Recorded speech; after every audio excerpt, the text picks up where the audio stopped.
एकत कबाल। एक समय की बात है कि कबूतरों का एक दल आसमान में भोजन की तलाश में उड़ता हुआ जा रहा था। गलती से वह दल भटककर ऐसे प्रदेश के ऊपर से गुजरा जहाँ भयंकर अकाल पड़ा था। कबूतरों का सरदार चिंतित था। कबूतरों के शरीर की शक्ति समाप्त होती जा रही थी। शीघ्र ही कुछ दाना मिलना जरूरी था। दल का युवा कबूतर सबसे नीचे उड़ रहा था। भोजन नजर आने पर उसे ही बाकी दल को सूचित करना था। बहुत समय उड़ने के बाद कहीं वह सूखाग्रस्त क्षेत्र से बाहर आया। नीचे हरियाली नजर आने लगी तो भोजन मिलने की उम्मीद बनी।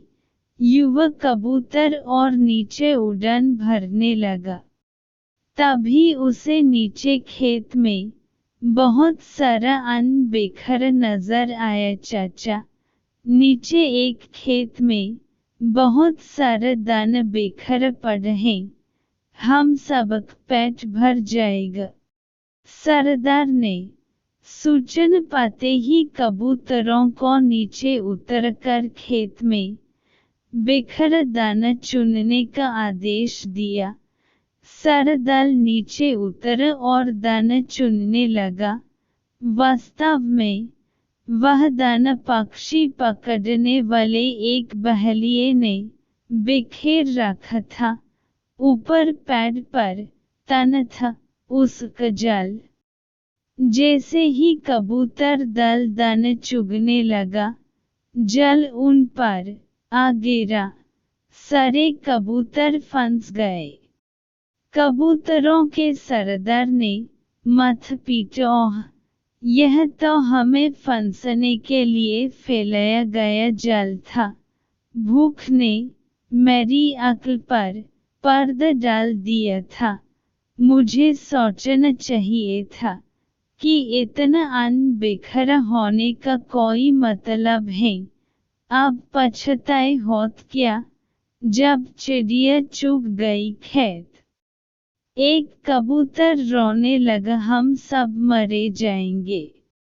बाकी कबूतर तो हिम्मत हार बैठे थे। पर सरदार गहरी सोच में डूबा था। एकाएक उसने कहा, सुनो, जल मजबूत है, यह ठीक है, पर इसमें इतनी भी शक्ति नहीं कि एकत की शक्ति को हरा सके। हम अपनी सारी शक्ति को जोड़े तो मौत के मुंह में जाने से बच सकते हैं। युवक कबूतर फड़फड़ाया, चाचा, साफ साफ बताओ तुम क्या कहना चाहते हो। जल ने हमें तोड़ रखा है, शक्ति कैसे जोड़े। सरदार बोला, तुम सब चोंच से जल को पकड़ो, फिर जब मैं फुर कहूँ तो एक साथ जोर लगाकर उड़ना। सबने ऐसा ही किया। तभी जल बेचने वाला बहेलिया आता नजर आया। जल में कबूतर को फंस देख उसकी आंखें चमकी। हाथ में पकड़ डंडा उसने मजबूती से पकड़ व जल की ओर दौड़ा। बहेलिया जल से कुछ ही दूर था कि कबूतरों का सरदार बोला, फुर्रर। सारे कबूतर एक साथ जोर लगाकर उड़े तो पूरा जल हवा में ऊपर उठा और सारे कबूतर जल को लेकर ही उड़ने लगे। कबूतरों को जल सहित उड़ते देखकर बहेलिया अवाक रह गया।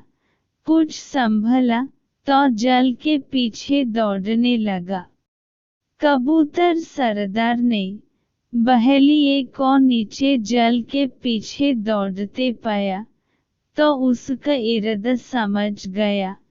सरदार भी जानता था कि अधिक देर तक कबूतर दल के लिए जल सहित उड़ते रहना संभव न होगा, पर सरदार के पास इसका उपाय था।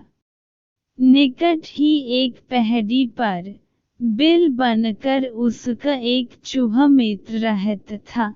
सरदार ने कबूतरों को तेजी से उस पहाड़ी की ओर उड़ने का आदेश दिया।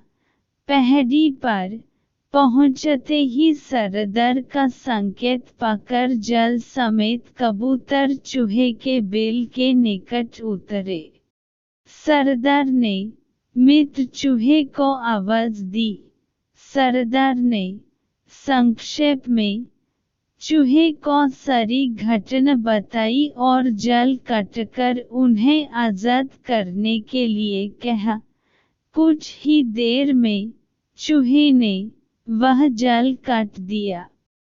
सरदार ने अपने मित्र चूहे को धन्यवाद दिया और सारा कबूतर दल आकाश की ओर आजादी की उड़ान भरने लगा।